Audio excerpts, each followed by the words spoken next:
Olá, pessoal. Bom dia, boa tarde, boa noite para vocês. Em continuidade, então, a nossa disciplina de Prática Jurídica 3.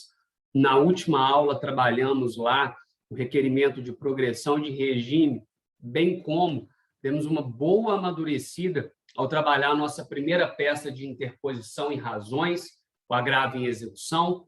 Tenho certeza que os doutores e doutoras executaram com facilidade a missão de confecção de ambas as peças, tanto a de progressão de regime como a de agravo em execução, né? A respeito disso, dando sequência, então, ao nosso conteúdo, a nossa missão de hoje é voltar lá para o processo de conhecimento. Veja, no processo de execução, trabalhamos lá o requerimento de progressão de regime, bem como a noção do recurso de agravo em execução, estaríamos ali diante já de uma sentença penal transitada em julgado, uma sentença penal condenatória transitada em julgado. Bem, a nossa peça de hoje é de resposta escrita à acusação. A peça de resposta escrita à acusação é a primeira manifestação do acusado posterior à sua citação. Existe, né, procedimentos específicos, a exemplo da Lei 11.343, de 2006, em que, na verdade, a primeira manifestação do notificado após, né, a notificação, né, é, na verdade, a defesa prévia. Explico a diferença. Bem, o juiz, no procedimento comum, aquele em que se regula a resposta escrita à acusação pelo artigo 396 do Código de Processo Penal, o Ministério Público oferece a denúncia, o juiz analisa se essa denúncia preenche os requisitos legais.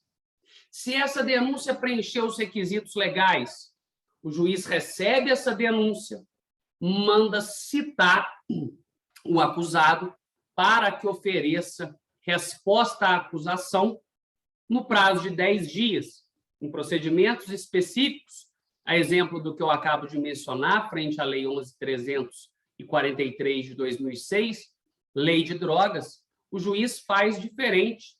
A promotoria oferece a sua denúncia, o juiz manda notificar o acusado para apresentar a defesa prévia. E tão somente depois é que o juiz faz a análise dos requisitos formais da denúncia, recebendo ela ou não. Perceba, então, que nos casos em que a peça cabível é a defesa prévia, nós temos ali um requerimento vinculado, posto que, se essa denúncia não foi sequer recebida, nos casos de defesa prévia, o seu requerimento vinculado é justamente no sentido de que essa denúncia não seja nem sequer recebida. Mas hoje nós vamos trabalhar a resposta escrita à acusação, e na resposta escrita à acusação, regulada lá pelo artigo 396 do Código de Processo Penal, em especial o 396-A, da supracitada Codificação Processual Penal, o juiz ele já recebeu a denúncia, ele já verificou que, ao menos a princípio, essa denúncia obedeceu aos requisitos legais. Ele manda, então, citar o acusado para responder por escrito à acusação no prazo de 10 dias. Lá no nosso exame de ordem, caso seja possível a aferição da data, o indicativo é que nós datemos a nossa peça no último dia do prazo, tá? A respeito disso, então, da peça de resposta escrita à acusação, eu gostaria de lembrar aos doutores e doutoras que os fundamentos de absolvição sumária são aqueles constantes ao artigo 397 do Código de Processo Penal. Vai ser muito bacana na nossa aula de hoje, porque nós vamos poder lembrar aqui aspectos relacionados ao conceito tripartido de crime, ao conceito analítico de crime. teremos aspectos que nos permitirão a recapitulação de elementos relacionados à extinção da punibilidade, com fundamento no artigo 107, inciso 4º do Código Penal, estou falando aqui de prescrição. Além disso, além dos elementos relacionados ao conceito analítico de crime e aos institutos de prescrição e eventuais outros institutos de defesa que vamos identificar, teremos, obviamente, o escalonamento, a verbalização da confecção da nossa peça, para que os doutores e doutoras consigam, com a facilidade merecida, confeccionar essas aludidas peças processuais. Hoje eu repito, resposta escrita à acusação é a nossa pauta. E, bem, a fonte primária do direito é a lei, e por isso a gente começa com o verbete, com a expressão, com a literalidade do artigo 396, esse que inaugura os dispositivos cabíveis como fundamento da nossa peça de resposta escrita à acusação. Vamos compartilhar ele na tela com vocês nesse momento.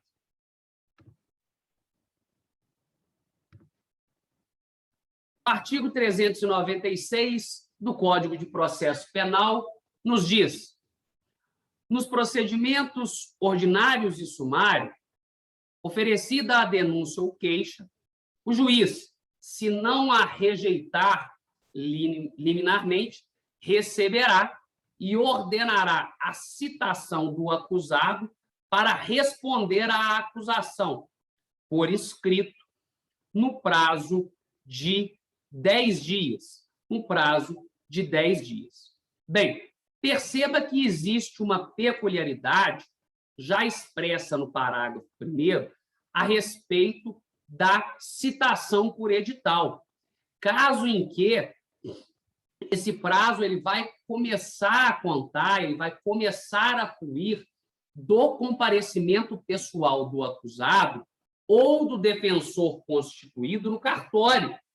Ou seja, no momento em que o indivíduo ou o procurador constituído der ciência desse processo em cartório, esse prazo começará a fluir do dia útil subsequente à ciência. Vamos lembrar a respeito da contagem do prazo. Bem, a contagem do prazo processual penal, ela se faz da seguinte forma: nós vamos excluir o dia do início e incluir o dia do final. Se porventura ao final, o termo final, o prazo fatal cair em dia não útil, ele será prorrogado para o dia útil subsequente. Não bastasse esse prazo, em que se exclui a data de início, o dia de início, e inclui-se o dia final, ele é contado em dias corridos. No processo penal, não existe aquela ideia que nós estudamos lá na Lei 13.105, no Código de Processo Penal, da contagem do prazo em dias úteis, não.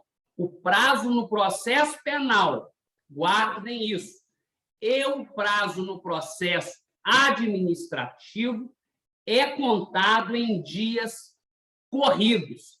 É contado em dias corridos, não se observa a disposição do Código de Processo Civil em relação à contagem do prazo em dias úteis.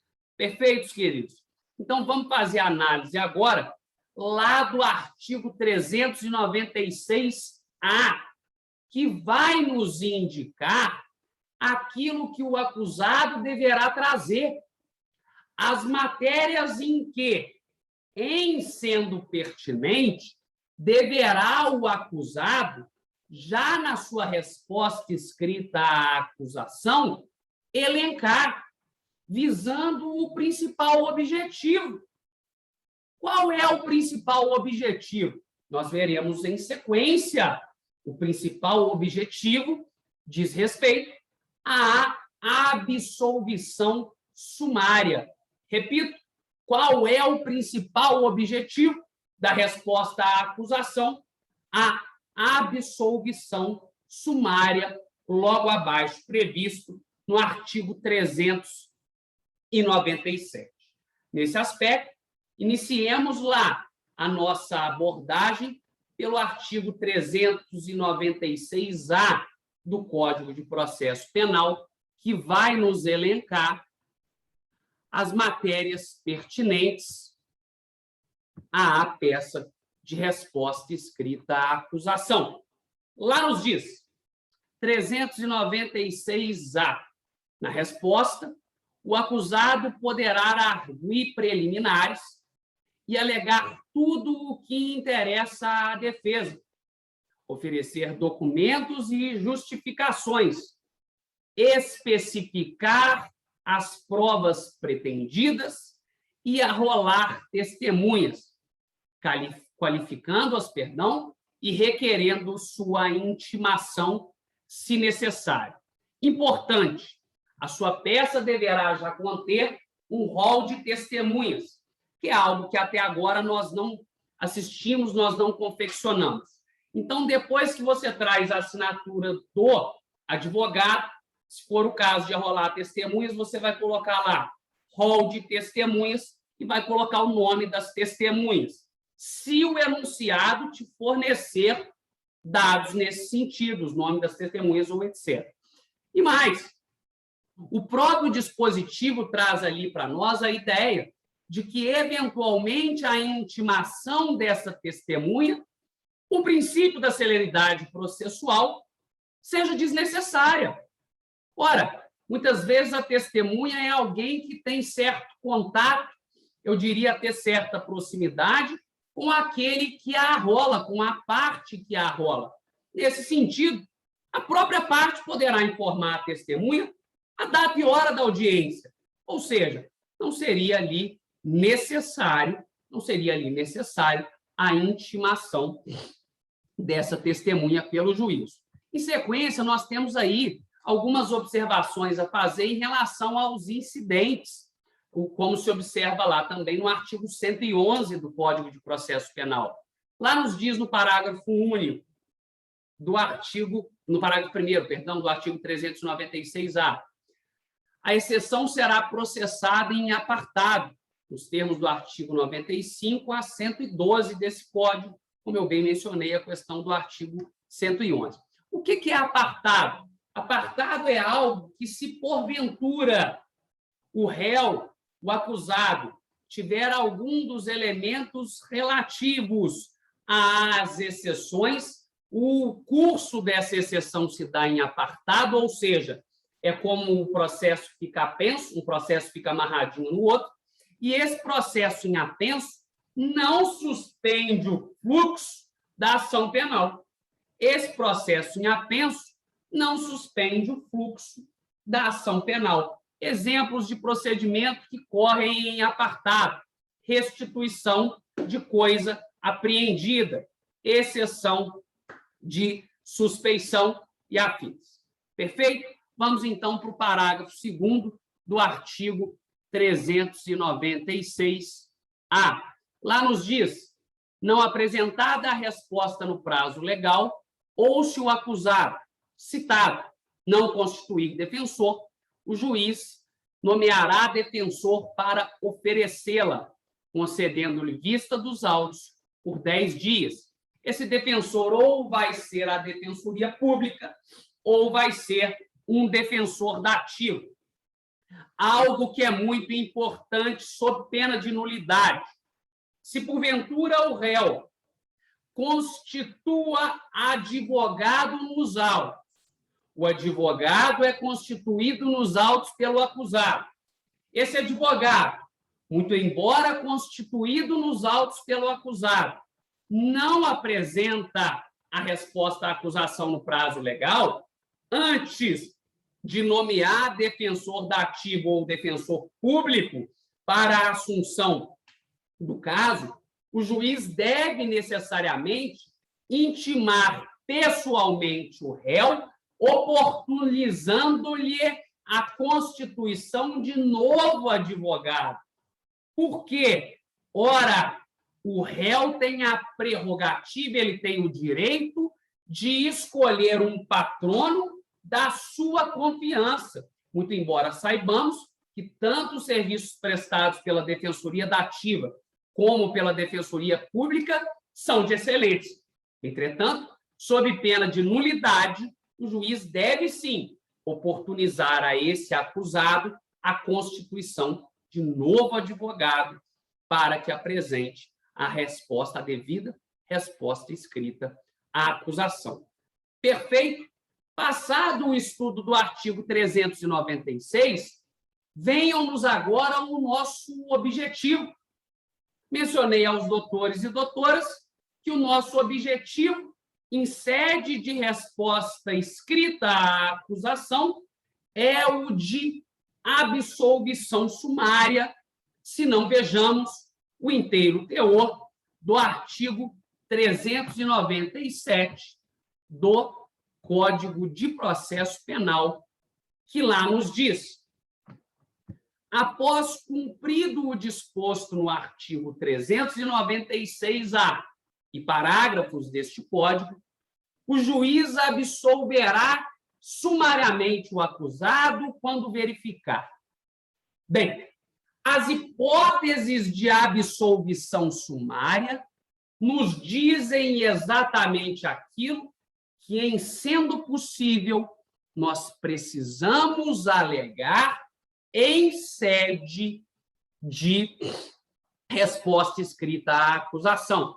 E, nesse aspecto, é que o doutor e a doutora vai perceber o quão é importante, o quanto é importante o conhecimento acerca do conceito analítico de crime, que os doutores e doutoras estudaram lá no terceiro período e sabem melhor do que eu a respeito do entendimento de que crime constitui fato típico, antijurídico e culpável. Vejamos. A absolvição se dará na forma do inciso 1º, desde que verificada a existência manifesta de causa excludente de ilicitude do fato. Temos aqui que complementar o artigo 397, inciso 1º, com o artigo 23 do Código Penal. Tratar-se-á aqui de uma norma penal em branco, a ser complementada pelo artigo 23 do Código Penal, de sorte que lá se estabelece quais são os institutos cabíveis de excludente de ilicitude, excludente de antijuridicidade, a exemplo do estado de necessidade, da legítima defesa, do estrito cumprimento de dever legal, do exercício regular de direito. E ainda, como os doutores e doutoras sabem melhor do que eu, existe a hipótese supralegal de excludente da ilicitude, materializada lá no consentimento do ofendido. Perfeito? E aí vai se dar, ou vamos verificar a absolvição sumária na forma do inciso 2º, quando existir manifesta causa de excludente da culpabilidade do agente, muita atenção, salvo inimputabilidade. Porque o juízo de inimputabilidade, se no curso do processo se instaura um incidente de insanidade mental e é demonstrado que esse sujeito, à época do fato, não tinha o discernimento da ilicitude do fato, na forma do artigo 26 do Código Penal, nós estaríamos ali diante de uma absolvição imprópria. Muito embora a nomenclatura absolvição imprópria, sabemos que há consequências jurídicas em razão de um juízo de absolvição imprópria. Então, não se pode prolatar uma absolvição sumária fundada na inimputabilidade do agente, porque isso acarretaria eventual consequência de natureza relacionada à medida de segurança. E, evidentemente, que, muito embora de natureza imprópria, a medida de segurança também tem uma natureza de cerceamento de direitos, inclusive no caso de internação, no direito de locomoção. Então, seria rigoroso que o juiz não prolatasse em caso de inimputabilidade, mesmo que previamente provada sentença de absolvição sumária, eis ser necessário instruir o processo, oportunizando a esse acusado, quiçá, ser absolvido não na via imprópria, em razão da sua inimputabilidade, mas ser absolvida, lá como nós vamos ver nos memoriais, o fundamento no artigo 386, por um de seus incisos. Tá? Voltando, então, ao estudo do artigo 397, temos aí que a absolvição se dará na forma do inciso 3º, quando o fato não constituir evidentemente crime. Bem, quando o fato não constituir evidentemente crime, eu estou diante aqui de excludente de quê? Tipicidade. Precisamos lembrar que na divisão analítica de crime, o fato típico se divide em uma conduta humana, dolosa ou culposa, observado ali o princípio da o quê? O princípio da legalidade, e observado que a tipicidade ela se divide em tipicidade formal e em tipicidade material, leia-se, tipicidade conglobante. Hugo, não entendi. Ora, não necessariamente porque uma conduta é expressa como sendo criminosa, não necessariamente porque uma conduta é descrita diante de um preceito primário como sendo criminosa, essa conduta será de tipicidade material também constatante. Por quê? Porque, ora, a tipicidade material faz a análise da conduta não somente acerca do fato típico, mas dos princípios elementares do direito penal, que levam em consideração também a lesão ao bem jurídico tutelar. Perfeito até aqui? Todos de acordo? Tenho certeza que sim. Dito isso, para a gente encerrar as observações, inciso 4, a absolvição sumária se dará quando extinta a punibilidade do agente, o inciso 4 do artigo 397, tratar-se-á igualmente de norma penal em branco. Norma penal em branco essa, a ser complementada, doutores e doutoras, pelo rigor do artigo 107, já mencionado artigo 107, do Decreto-Lei 2848 de 1940, do Código Penal. Perfeito até aqui? Enfim, sem mais delongas, apresentado aos doutores a questão procedimental, apresentado aos doutores a fase processual em que se encontra, em que se torna cabível a apresentação de resposta à acusação, apresentado aos doutores as matérias a serem, quando presentes, suscitadas em uma peça de resposta escrita à acusação, e, principalmente, apresentado aos doutores e doutoras o objetivo principal, que é a absolvição sumária, repita-se, da resposta escrita à acusação. Sem mais delongas, partimos aí para a resolução da nossa peça processual. Compartilho com vocês o enunciado da nossa peça de hoje. Vamos lá. Bem, Gabriela, nascida em 29 de 4, de 1994, quando você for fazer análise, queridos, de um exame de ordem, por favor, guarde sempre orientação em relação às datas, tá? Coloque uma folha de rascunho ao seu lado, e assim como você está fazendo aí em casa nos assistindo, coloque uma folha ao seu lado e vá anotando todas as datas que o enunciado te diz. Para quê? Para que você possa facilitar o seu cálculo em eventual prescrição, em eventual atenuante, no caso de memorial final, por exemplo, relacionado à menoridade relativa e afins. Então, Gabriela, nascida em 29 de 4 de 1994, terminou o relacionamento amoroso com Patrick, não mais suportando as agressões sofridas, sendo expulsa do imóvel em que residia com o companheiro em comunidade carente na cidade de Fortaleza, Ceará, juntamente com o filho do casal de apenas o quê? 2 anos. Pessoal, muito importante, então, a identificação da informação de que Gabriela ela foi expulsa do imóvel, ela era vítima de violência doméstica e familiar, e ela foi expulsa com o filho menor do casal de apenas 2 anos. O que nós aferimos a partir daí? Ora, aferimos já uma situação de penúria. E é algo que o doutor e a doutora também já pode colocar aí no rascunho. Sem ter familiares no estado e nem outros conhecidos, passou a pernoitar com o filho em igrejas e outros locais de acesso público, alimentados a partir de ajudas recebidas por desconhecidos. Reitero aqui que Gabriela estava aparentemente não, né? Ela estava necessariamente em situação de penúria.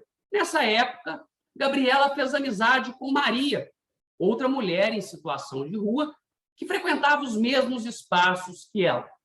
No dia 24 de dezembro de 2014, não mais aguentando a situação e vendo o filho chorar e ficar doente em razão da ausência de alimentação, após não conseguir emprego ou ajuda, veja-se que ela tentou, Gabriela decidiu ingressar em um grande supermercado da região, onde escondeu na roupa 2 pacotes de macarrão, cujo valor totalizava R$ 18.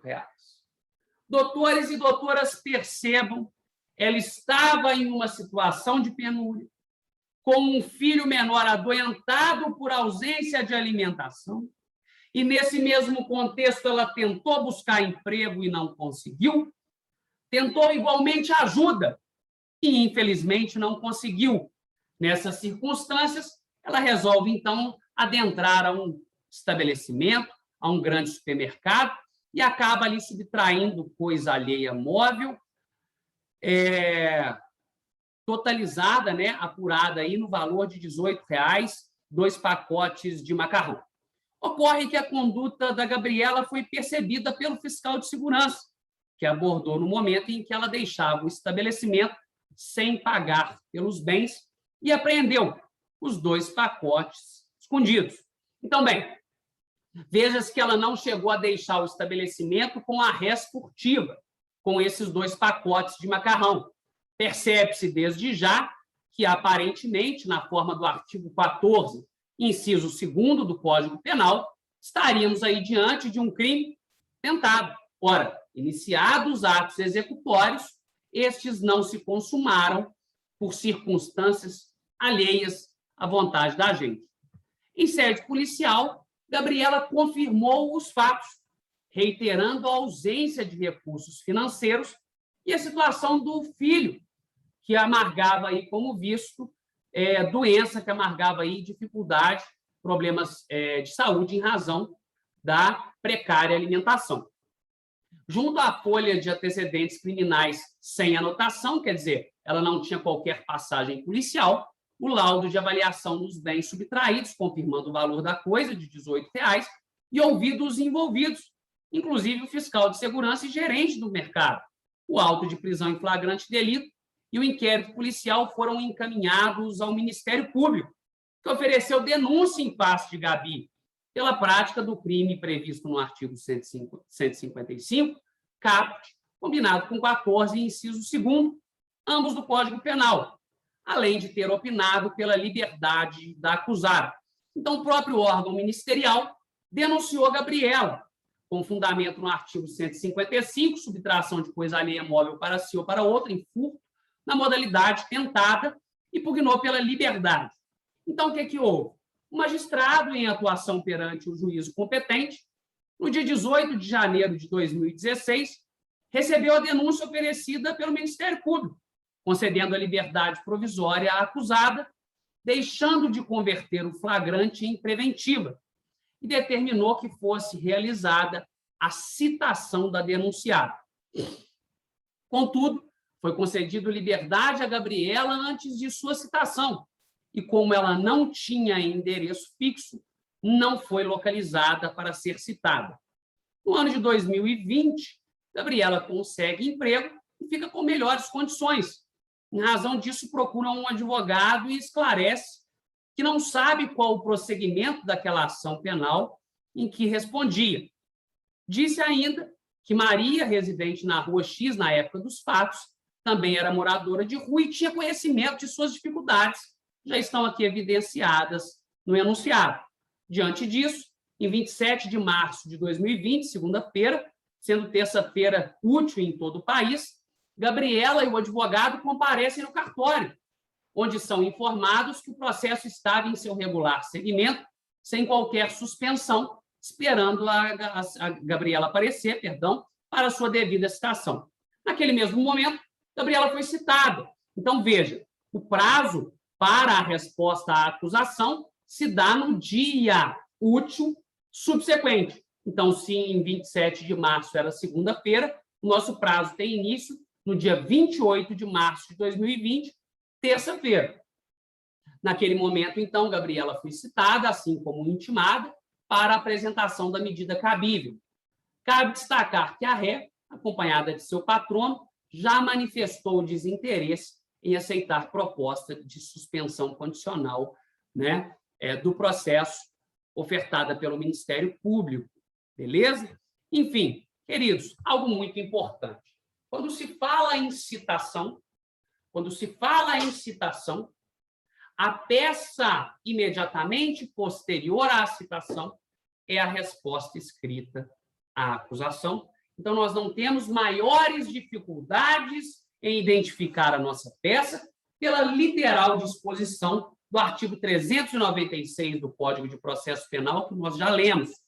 Sabemos também que devemos identificar o prazo fatal, em regra, o último dia. Estaríamos ali diante do prazo inicial no dia 28, contaremos 10 dias para a identificação do prazo fatal. Temos aí necessariamente que identificar também o juízo competente, aquele em que vamos endereçar a nossa peça de resposta escrita à acusação, que ninguém mais é do que o juízo criminal da comarca de Fortaleza, aquela que nos foi fornecida pelo enunciado. Iniciemos, então, a resolução da nossa peça.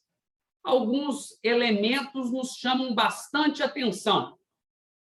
Vou verbalizar eles e, no curso da peça, a gente vai entender especificamente onde cada um desses elementos vão se enquadrar. O primeiro deles diz respeito à noção de prescrição. Vamos perceber que o crime é tentado, vamos perceber que Gabriela era menor de 21 anos à data do fato, ou seja, ela tinha ali menor idade relativa. Vamos perceber que a menor idade relativa tem reflexo na prescrição na forma do artigo 115 do Código Penal, digo, faz a prescrição correr pela metade. Verificamos também que Gabriela aparentemente agiu em estado de necessidade e verificamos também que o valor da coisa era demasiadamente insignificante em um delito, artigo 155 do Código Penal, em que não se verifica como elementar violência ou grave ameaça. Bem, esses elementos nos permitem, a princípio, identificar que, na forma do artigo 397, estaríamos ali diante, no inciso 1º, de eventual excludente de ilicitude. Na forma do inciso 4º também, teríamos ali a possibilidade de uma extinção da punibilidade por prescrição. Temos ali também a possibilidade de atipicidade da conduta e, enfim, perceba como um conceito analítico de crime, estudado pelos doutores e doutoras lá no terceiro período, tenho certeza que com louvor pelo professor da disciplina, se torna aqui tão importante nesse momento já de confecção de peça processual na nossa disciplina de prática jurídica 3. Bem, elaboremos então a nossa peça e a gente começa pelo endereçamento, vamos partir para a qualificação, identificação do fundamento da peça, nome da peça, divisão em fatos, direito e pedido, assim como até então fazemos. Então, excelentíssimo senhor doutor juiz de direito, titular da vara criminal da comarca de Fortaleza, Ceará. Altos número, porque esse processo ele já está em curso. Então, como não é um processo novo, nós já temos uma identificação desse processo por número.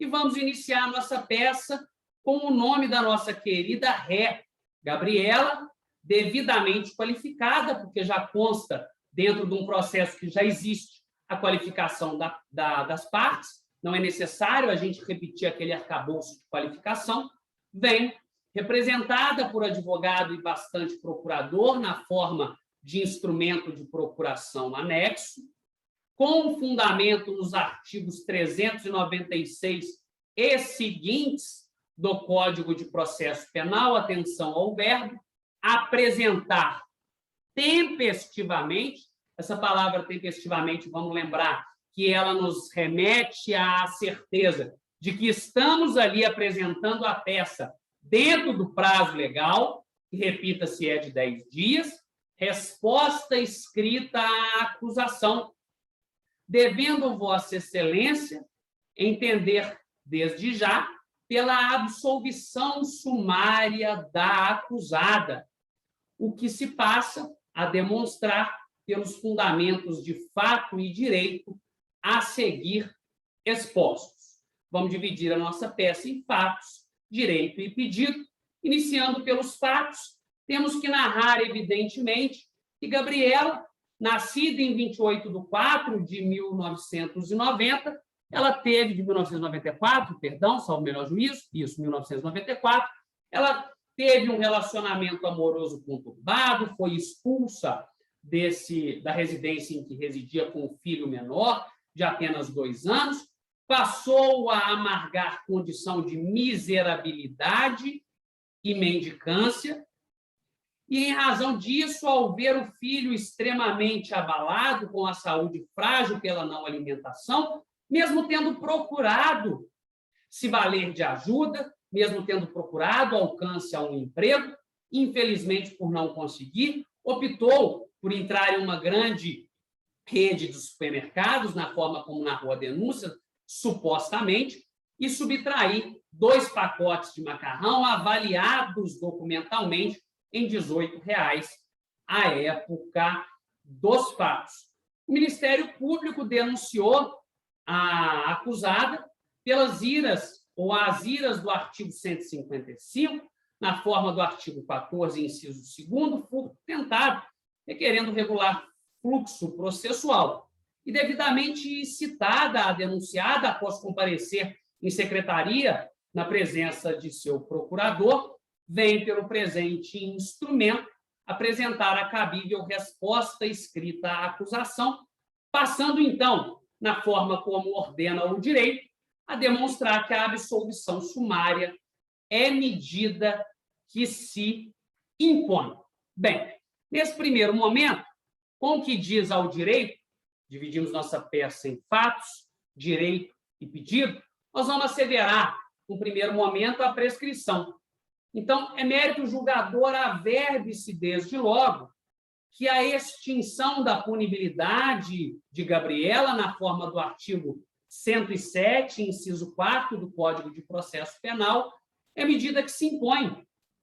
Vejamos que a pena máxima em abstrato, cominada ao furto tentado, observando o patamar mínimo da diminuição de pena, lá do artigo 14, inciso 2º, se dará em 4 anos, levando-se também por base que entre o recebimento da denúncia e a presente data, observando a incidência também do artigo 115 do Código de Processo Penal, que reduz o lapso temporal de 8 para 4 anos, fazendo ali com que a prescrição corra pela metade, e tomando por base a data de recebimento da denúncia e a presente data, tomando por base que nesse lapso temporal já temos ali mais de 4 anos, tem-se verificada a prescrição e, portanto, deve necessariamente ser extinta a punibilidade da denunciada, extinta a punibilidade da acusada Gabriela. Perfeito? Ainda que assim não se entenda, é importante mencionar que, muito embora aparentemente presente a tipicidade formal do delito, consistente na obediência ao princípio da legalidade de subtração de coisa alheia móvel para si ou para outrem, o valor da coisa leva a crer, face inclusive à primariedade da denunciada, corroborada também pela ausência de violência ou grave ameaça na execução do delito. Leva a crer que a tipicidade material não se encontra presente por força da mínima ofensividade ao bem jurídico tutelado, excluindo-se, por força do princípio da bagatela ou da insignificância, a tipicidade do delito, levando-se ao rigor de absolvição sumária, com fundamento lá no artigo 397, inciso 3º do Código de Processo Penal. Soma-se ainda ao fato de que Gabriela, muito embora tivesse tentado emprego e buscado ajuda, tentado encontrar emprego e buscado ajuda, perpetrou a conduta de subtrair coisa alheia móvel para si ou para outra em razão da situação peculiar da saúde envolvendo o menor, envolvendo o seu filho menor, em razão da precária alimentação. Nesse sentido, estaria aí Gabriela amparada pela excludente de licitude prevista ao rigor do artigo 24 do Código Penal. Estamos aí diante do estado de necessidade. Perdão. Então, pelo exposto, segue a seguir delineados os requerimentos de direito. Temos aí a identificação, né? Vamos então para os pedidos, e Gabriela deve ser absolvida, sumariamente, com fundamento no artigo 397, inciso 1º, 3º e 4º. Temos aí o princípio da insignificância, com fundamento no artigo 397, inciso 3º, a excluir a tipicidade do delito. Temos o estado de necessidade a incidir como excludente de ilicitude, artigo 397, inciso 1º, e temos também a questão prescricional, que observou lá o artigo 107, inciso 4º, o artigo 109, observou que a incidência do crime tentado no patamar mínimo, para diminuir a contagem, o enquadramento do lapso temporal lá, da forma do artigo 109 em 8 anos, que foi reduzido pela metade por força do artigo 115 do Código de Processo Penal. Então, pelo exposto, né, lá dentro dos pedidos já, pelo exposto requer seja Gabriela absolvida sumariamente, com fundamento no artigo 397, inciso 4º, você abre parênteses e coloca prescrição, vírgula, 197, inciso 3º, você abre parênteses e coloca atipicidade material da conduta, fecha parênteses. E artigo 397, inciso 1º, você vai abrir parênteses, colocar estado de necessidade e vai fechar parênteses. Ponto parágrafo. Alternativamente, caso não seja esse o entendimento de Vossa Excelência, requer desde já o regular fluxo processual com a devida instrução, oportunidade em que já consta o rol de testemunhas abaixo aduzido, sem necessidade de intimação pelo juízo. Termos em que pede deferimento, data advogado AB, você vai colocar lá embaixo, rol de testemunhas, Maria, RG, endereço. Você não vai criar absolutamente nada que o enunciado não te identificar, não te indicar. Perfeito, queridos?